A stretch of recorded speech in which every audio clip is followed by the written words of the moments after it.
Class. चलिए पहले हम पढ़ते हैं जवाहरलाल नेहरू के जीवन परिचय के बारे में थोड़ा सा पढ़ते हैं। जानते हैं हम सभी हैं उनके बारे में थोड़ा बहुत सभी जानते हैं, लेकिन आइए पुस्तक में दिया गया है, जो आपकी पुस्तक में लिखा है, एक बारी पढ़ते हैं। पंडित जवाहरलाल नेहरू का जन्म 14 नवंबर 1889 ईस्वी को उत्तर प्रदेश के इलाहाबाद के एक संपन्न परिवार में हुआ था। उनके पिता श्री मोतीलाल नेहरू इलाहाबाद के बहुत बड़े वकील थे। नेहरू की प्रारंभिक शिक्षा घर पर ही संपन्न हुई। उन्होंने उच्च शिक्षा इंग्लैंड के हैरो तथा कैम्ब्रिज विश्वविद्यालय से प्राप्त की। वहां से उन्होंने वकालत भी की, लेकिन गांधी जी के प्रभाव में आकर उन्होंने पढ़ाई छोड़ दी और आज़ादी की लड़ाई में कूद पड़े। सन 1929 में वे भारतीय राष्ट्रीय कांग्रेस के लाहौर अधिवेशन के अध्यक्ष बने और पूर्ण स्वतंत्रता की मांग की। भारत के स्वतंत्र होने पर वे पहले प्रधानमंत्री बने। बच्चे उन्हें चाचा नेहरू कहकर पुकारते हैं। वे शांति, अहिंसा और मानवता के हितैषी थे। उन्होंने अंतर्राष्ट्रीय स्तर पर विश्व शांति और पंचशील के सिद्धांतों का प्रचार प्रसार किया। सन 1964 में उनका स्वर्गवास हो गया। इनकी प्रमुख रचनाएं आत्मकथा है मेरी कहानी। इन्होंने जिन विषयों का हिंदी अनुवाद किया वो है विश्व इतिहास की झलक, हिंदुस्तान की कहानी, पिता के पत्र, पुत्री के नाम, लेखों संभाषणों का संग्रह, हिंदुस्तान की समस्याएं, भारत की बुनियादी एकता, राष्ट्रपिता, स्वाधीनता और उसके बाद लड़खड़ाती दुनिया। आपकी साहित्यिक विशेषताएं क्या क्या हैं? जवाहरलाल नेहरू ने अपनी रचनाओं में देश प्रेम और स्वाधीनता की भावना को चित्रित किया है। उन्होंने सच्ची संस्कृति का दुनिया भर में प्रसार करने का प्रयास किया और लोगों को इसके लिए प्रेरित भी किया। अनेक विविधताओं के बीच उन्होंने भारत की एकता और अखंडता को साहित्य में विशेष स्थान दिया। चलिए हम पढ़ते हैं पाठ भारत माता। ये जो भारत माता है पाठ, ये जवाहरलाल नेहरू द्वारा रचित एक लेख है। वह जब देश के कोने कोने में जाते थे तो वह लोगों से पूछते थे कि ये भारत माता कौन है। तो उसके प्रत्युत्तर में जो उन्हें जवाब मिला, वो जो भी लोगों से मिले, जो भी विचार रहे लोगों के, उनके उसी का संग्रह यह लेख है। तो आइए पढ़ते हैं। अक्सर जब मैं एक जलसे से दूसरे जलसे में जाता होता और इस तरह चक्कर काटता रहता होता था, तो इन जलसों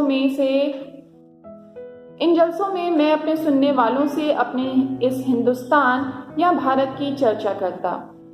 भारत एक संस्कृत शब्द है और इस जाति के परंपरागत संस्थापक के नाम से निकला हुआ है। मैं शहरों में ऐसा बहुत कम करता, क्योंकि वहाँ के सुनने वाले कुछ ज़्यादा सयाने थे और उन्हें दूसरे ही किस्म की ग़िज़ा की ज़रूरत थी। लेकिन किसानों में जिनका नज़रिया महदूद था, मैं इस बड़े देश की चर्चा करता, जिसकी आज़ादी के लिए हम लोग कोशिश कर रहे थे, और बताता कि किस तरह देश का एक हिस्सा दूसरे से जुदा होते हुए भी हिंदुस्तान एक था। मैं उन मसलों का जिक्र करता जो उत्तर से लेकर दक्षिण तक और पूरब से लेकर पश्चिम तक किसानों के लिए एक से थे, और स्वराज्य का भी जिक्र करता जो थोड़े लोगों के लिए ही नहीं बल्कि सभी के फायदे के लिए हो सकता था। इस परिच्छेद में जवाहरलाल नेहरू जी बताते हैं कि वो देश के विभिन्न कोनों में भ्रमण कर रहे होते थे, लोगों को बता रहे होते थे कि हमारा देश क्या है, हमारा यह स्वतंत्रता क्या है, स्वराज्य क्या है, इसके विषय में लोगों को बता रहे होते थे। कहते हैं कि और लोगों से पूछते थे कि हिंदुस्तान क्या है, भारत क्या है, तो परंतु यह भी बोलते हैं कि वह इसका जिक्र जो है वो सिर्फ गांव के भोले भाले लोगों के बीच में ही किया करते थे। इसका या वह शहरी लोगों के बीच में इस बात को नहीं पूछते थे, क्योंकि शहरी लोगों को क्या है, लेखक जैसा जवाहरलाल नेहरू जी बताते हैं, उन्हें दूसरे ही ग़िज़ा की जरूरत थी। गांव का रहने वाला आदमी एक भोला भाला होता है। वो आज वर्तमान समय की तो बात नहीं कर रही, जिस समय देश परतंत्र था, गुलाम था, और सिर्फ वह भारत माता सिर्फ अपनी मिट्टी को और अपने रहने और उस खेत को ही समझता था जहाँ पे क्या है वह खेती करता है। तो वह पूरे भारतवर्ष में घूम घूम कर लोगों को यह बताते थे कि ये जरूर क्या है कि आपका गांव दूसरे गांव से अलग है, एक राज्य दूसरे राज्य से अलग है, ये दूसरा राज्य है, वो दूसरा राज्य है, ऐसा जरूर है, परंतु वह सब कुछ अलग होकर भी वह क्या है, एक है। ऐसा नहीं है कि वह अलग है तो वह हिंदुस्तान का हिस्सा नहीं है, वह अलग होते हुए भी आपके हिंदुस्तान का हिस्सा है। तो इस प्रकार से इस परिच्छेद में हमें यह पता चलता है कि जवाहरलाल नेहरू पूरे भारतवर्ष में घूम घूम कर लोगों को क्या करते हैं, लोगों से हिंदुस्तान भारत माता का जिक्र करते हैं। उनके अंदर वह स्वराज्य की भावना जो है वह उत्पन्न करना चाहते हैं, और वह ऐसा क्यों कि कर रहे हैं, क्योंकि वो चाहते थे कि भारत एकजुट हो जाए और देश जो है हमारा स्वतंत्र हो जाए। तो पूरे भारत को एकजुट करने के उद्देश्य से कि हम एक ही भारत माता की संतान हैं, उससे ये बात बताते हैं।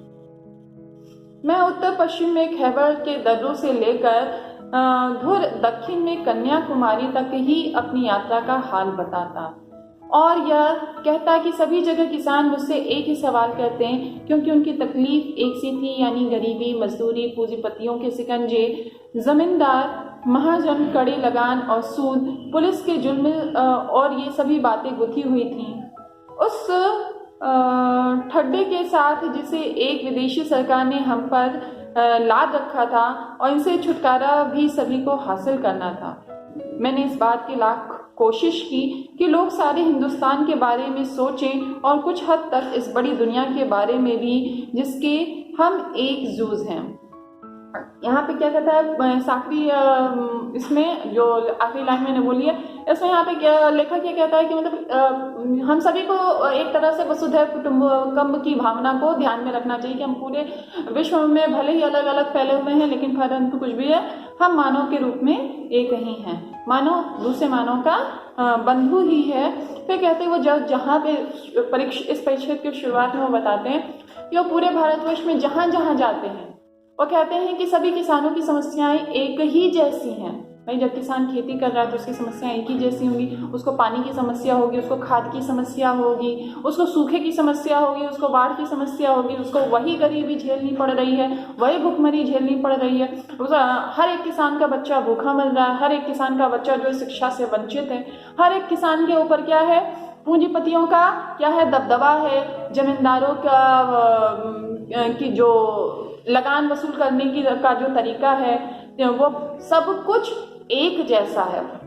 परंतु यहाँ पे लेखक क्या कहता है, यहाँ पे लेखक कहता है कि हमें अपने जिसको कह सकते हैं कि सिर्फ अपना स्वार्थ ही तो छोड़कर हमें पूरे देश के बारे में सोचना होगा। यहाँ अपना अपना स्वार्थ कि मैं नहीं पढ़ पा रहा हूँ, मैं नहीं खा पा रहा हूँ, मैं नहीं चल पा रहा हूँ, मेरे पास घर नहीं है, तो मेरा से हटकर हमारा पे आना पड़ेगा, तब जाके यह देश जो है वह स्वतंत्र होगा।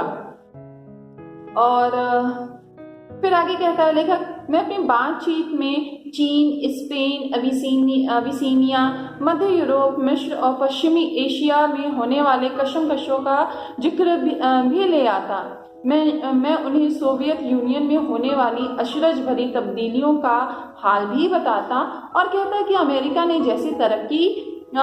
कैसी तरक्की की है, यह काम आसान न था, लेकिन जैसा मैंने समझ रखा था वैसा मुश्किल ही न था।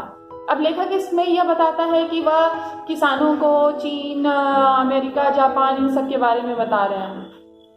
अगर आज सोशल साइड नहीं होती तो चीन में जो भी चीन से बीमारी निकली है, क्या हम उसके बारे में इतनी गहराई से जान पाते? नहीं जान पाते। तो उस समय तो जो समाचार भी पहुंचता था, एक तो उस समय समाचार पहुंचाने का माध्यम भी प्रिंट माध्यम था, और चीज़ें इतनी दूर हुआ करती थी, जैसा कि आपको पहले भी बता चुके, कई पाठों में बता चुके कि ट्रांसपोर्ट की व्यवस्था क्या करती है, किसी भी जगह के विकास के लिए बहुत ही ज़्यादा आवश्यक होती है। तो हमारे देश में तो उस समय हमारा देश तो गुलाम था, कुछ होता ही नहीं था, कुछ बनता ही नहीं था। तो देश जो है, एक देश का वासी जो है वो भी किसान, जो जिसका जन्म ही मिट्टी में होता है और ख़त्म भी वो मिट्टी में ही हो जाता है, उससे ज़्यादा वह खेत और अनाज से ज़्यादा वह कुछ सोच नहीं पाता, देश और दुनिया के बारे में क्या सोचेगा। तो जवाहरलाल नेहरू कहते हैं कि मैं जो हूँ उनको इस सब के बारे में बताता हूँ, यानी कि पूरी दुनिया के बारे में बताता हूँ, और यह भी बताता हूँ देखो दुनिया ने कैसी तरक्की कर ली है। मतलब हम अभी कहाँ तक, अभी हम आज भी हमारी जो कृषि व्यवस्था है वो आज भी वर्षा के जल पर ही निर्भर है। आज भी अगर वर्षा न हो तो बहुत कम ऐसे किसान हैं जिनका खेत नहीं सूखता है, वरना क्या है, आज भी अगर सूखा पड़ जाए तो किसानों के खेत सूख जाते हैं, उनके खेतों का बीमा नहीं होता। आज भी अधिकतर लगभग 75% ऐसे किसान हैं जो भुखमरी की, अगर वो दूसरा कार्य न करे तो भुखमरी की कगार पे आ जाते हैं, वो फांसी पे लटक जाते हैं। क्यों? क्योंकि जीवन ही उनका वहीं तक सीमित होके रह जाता है। क्यों वहीं पर? क्योंकि हमारा देश आज भी कृषि प्रधान देश है। तो और एक अनपढ़ भोला भाला आदमी देश दुनिया के बारे में क्या जानेगा। तो जवाहरलाल नेहरू जी कहते हैं कि यह काम था तो मुश्किल, परंतु उतना मुश्किल नहीं था कि मैं उनको नहीं समझा सकता था कि देश और दुनिया क्या है, दुनिया कैसी तरक्की कर रहा है। फिर आगे लेखक कहता है कि इसकी वजह यह थी कि हमारे पुराने महाकाव्यों ने और पुराणों तथा कथा कहानियों ने, जिन्हें वे खूब जानते थे, उन्हें इस देश की कल्पना करा दी थी। और हाँ, हमेशा कुछ लोग ऐसे मिल जाते थे जिन्होंने हमारे बड़े बड़े तीर्थों की यात्रा कर रखी थी, जो हिंदुस्तानों के चारों कोनों पर हैं, या हमें पुराने सिपाही मिल जाते जिन्होंने पिछली बड़ी जंग में या और धावों के सिलसिले में विदेशों में नौकरियां की थीं। 37 के बाद जो आर्थिक मंदी पैदा हुई थी, उसकी वजह से दूसरे मुल्कों के बारे में मेरे हवाले उनकी समझ में आ जाते थे। लेखक कहता है कि जो दूसरे देशों में नौकरी किए हुए हैं, आप कहेंगे दूसरे देशों में नौकरी, जैसे कि सेना से ही जाते हैं या किसी और तरीके से दूसरे देशों में उस समय नौकरी करने के चले गए, या कुछ ऐसे भी जवान थे जो अब शायद रिटायर हो चुके थे और फौज से संबंधित थे। कुछ ऐसे भी लोग थे जो देश दुनिया का भ्रमण किए हुए थे, तीर्थ यात्रा भी किए हुए थे। तो घूमने में बड़ी क्या कहते हैं कि बड़ी ताकत होती है। आप कहेंगे घूमने में कैसी ताकत? ज्ञानार्जन की ताकत होती है। राहुल सांस्कृत्यायन ने कहा हुआ है कि राहुल सांस्कृत्यायन के बारे में उन्होंने कहा है कि अथातो घुमक्कर जिज्ञासा, जब व्यक्ति घूमता है, राहुल सांस्कृत्यायन उन महान व्यक्तियों में से हैं जब हमारे देश में आवागमन का साधन नहीं था, वो यहाँ से जाते हैं, तिब्बत जाते हैं, और तिब्बत जाके ताम्र पत्रों पर वहाँ पे बौद्धों के बारे में लिखकर लाद कर, टट्टू पे लाद कर लेके चले आते हैं। टट्टू समझते हैं ना? तो उस पे लाद कर और लोगों से मांगते हुए खाते हुए जाते हैं कि वो ज्ञान जो वहाँ पे बंद पहाड़ों में, गुफाओं में बंद पड़ा हुआ है उन बौद्धिस्टों के पास, तो वो आप जब एक जगह से दूसरी जगह जाएंगे नहीं तो आप क्या जानेंगे किसी चीज के बारे में?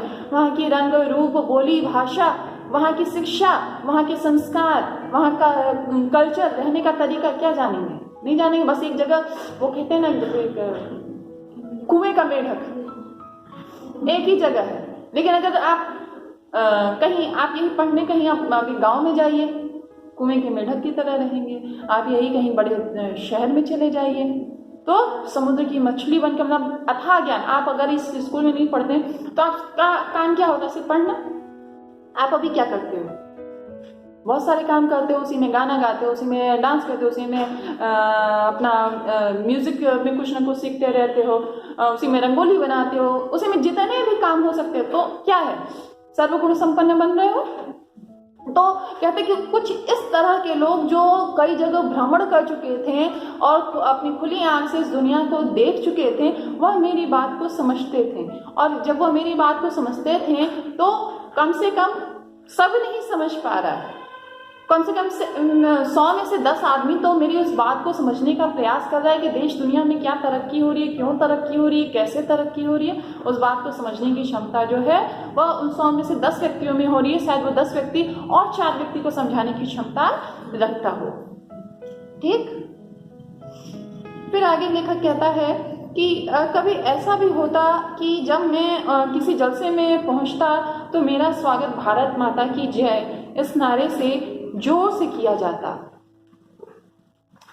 मैं लोगों से अचानक पूछ बैठता कि इस नारे से उनका क्या मतलब है और भारत माता कौन है जिसकी वे जय चाहते हैं। मेरे सवाल से उन्हें कौतूहल और ताज्जुब होता और जवाब न बन पड़ते, पर वे एक दूसरे की तरफ या मेरी तरफ देखने लग जाते हैं। लेखक क्या कहता है कि जब भी जवाहरलाल नेहरू किसी जलसे में जाते थे, कोई भी जब भव्य समारोह, जलसा, भाषण आदि होता तो उनका स्वागत जो है भारत माता की जयकारे से किया जाता था। तो भारत माता का जयकारा, आप भी भारत माता की जयकारा लगाते हैं, है ना। जब कुछ अंदर ऐसा जोश उत्पन्न होता है या कोई आपके स्वतंत्रता से संबंधित या फिर कोई आर्मी ऑफिसर या कोई ऐसा नजर आ जाता है तो ऐसा लगता है कि आप वो जोश, भारत माता की जयकारा, किसी के स्वागत में, किसी ऐसे देशभक्त की स्वागत में आप भारत माता की जय के नारे लगाते हैं। तो उसी प्रकार से पंडित जवाहरलाल नेहरू भी जब कहीं जाते थे तो चूंकि वो स्वतंत्रता सेनानी थे, स्वतंत्रता से संबंधित संघर्ष कर रहे थे, तमाम उस आंदोलनों में भाग ले रहे थे, तो इस वजह से वो जहां भी जाते तो उनकी छवि क्या थी, एक स्वतंत्रता सेनानी के रूप में थी। वो जहां भी जाते थे तो उनका स्वागत भारत माता की जयकारे के साथ लगाया जाता था। लेकिन लेखक कहता है कि मैं उनसे पूछता था कि भारत माता है कौन? भारत माता जिसका वो जय चाहते हैं वो किसकी जय चाहते हैं? अगर आप भारत माता की जयकारा लगाते हैं तो आप किसकी जय चाहते हैं? वो भारत माता कौन है? तो लेखक का ये जो बहुत बड़ा प्रश्न है, यह वास्तविकता कि हम किसकी जय चाहते हैं। ये भारत माता है कौन? यह भारत माता एक जमीन है, एक पहाड़ है, एक देश है? क्या है भारत माता? ठीक, आइए पढ़ते हैं आगे। ये भारत माता कौन है जिसकी वे जय चाहते हैं? मेरे सवाल से उन्हें कौतूहल और ताज्जुब होता और कुछ जवाब न बन पड़ने पर वह एक दूसरे का या मेरा मुंह देखने लग जाते थे। मैं सवाल करता ही रहता। आखिर एक हट्टे कट्टे जाट ने, जो अनगिनत पीढ़ियों से किसानी करता आया था, जवाब दिया कि भारत माता से उनका मतलब धरती से है। एक हट्टा कट्टा आदमी की जाट जो होता है वो क्या जवाब देता है कि भारत माता यह वह धरती है जिस पे हम रहते हैं। या कौन सी धरती है, यह लेखक पूछता है, कौन सी धरती? खास उनके गांव की धरती या जिले की या सूबे की या सारे हिंदुस्तान की धरती से उनका मतलब है। इस तरह सवाल जवाब चलते रहते हैं, यहाँ तक कि वे ऊपर मुझसे कहने लगते हैं कि मैं ही बताऊं। मैं इसकी कोशिश करता और बताता कि हिंदुस्तान वह सब कुछ है जिसे उन्होंने समझ रखा है, लेकिन वह इससे भी बहुत ज्यादा है। तो बच्चों, हम भारत माता में पढ़ रहे हैं कि एक हट्टा कट्टा जो जवान होता है वो जवाब देता है कि भारत माता वह है जो जिस धरती पर वह रहता है, वह क्षेत्र जिसे वह जानता है।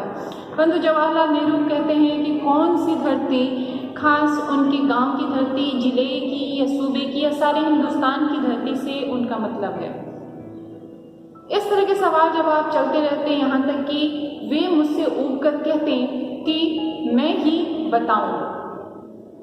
मैं इसकी कोशिश करता और बताता कि हिंदुस्तान वह सब कुछ है जिसे उन्होंने समझ रखा है, लेकिन वह इससे भी बहुत ज्यादा है। जवाहरलाल नेहरू कहते हैं कि हिंदुस्तान वह सब कुछ है जो आप समझते हैं कि आपका खेत, आपका घर, आपके लोग, वो सब कुछ है भारत माता, परंतु उससे कहीं भी ज्यादा बहुत कुछ है भारत माता। तो आइए पढ़ते हैं आगे। लेखक कहता है कि हिंदुस्तान के नदी और पहाड़, जंगल और खेत जो हमें अन्न देते हैं, ये सभी चीज़ें हमें अजीज़ हैं। लेखक का कहना है कि सब कुछ, यहाँ की नदी, पहाड़, पर्वत, तालाब, जमीन, ये सब कुछ हमको बहुत ही ज़्यादा प्रिय है। परंतु भारत माता वास्तव में सिर्फ यही भारत माता नहीं है। भारत माता क्या है? लेखक कहता है कि लेकिन आखिरकार जिनकी गिनती है वे हैं हिंदुस्तान के लोग, उनके और मेरे जैसे लोग जो इस सारे देश में फैले हुए हैं। भारत माता दरअसल यही है, यहाँ के करोड़ों लोग। और भारत माता की जय से मतलब हुआ इन लोगों की जय का। लेखक कहता है कि सिर्फ नदी, पहाड़, जमीन, सिर्फ यही भारत माता नहीं है। यह सब चीज़ें तो हमें प्रिय हैं और वह हर चीज़ भारत माता का अंश है। परंतु वास्तव में भारत माता कौन है? भारत माता है हम, भारत माता है आप, भारत माता है आप, भारत माता है आप। भारत माता यानी कि क्या? यानी कि भारत की वह पहचान शक्ति, भारत माता की वह रीढ़ की हड्डी जिससे भारत माता खड़ी है, या यानी कि भारत माता की पहचान कौन है? भारत माता की पहचान हम हैं। यदि हम कुछ अच्छा करते हैं, अगर कहीं पे भी कोई भी वैज्ञानिक प्रगति होती है तो भारत माता की प्रगति होती है। और प्रगति कोई भी एक व्यक्ति कर सकता है, कोई अब्दुल कलाम कर सकता है, लेकिन वो क्या है? वह एक अब्दुल कलाम पूरे भारत का प्रतिनिधित्व करता है। तो वो इंसान क्या है? वह भारत माता है। आप भारत माता हैं। इस देश का रहने वाला हर एक नागरिक भारत माता है।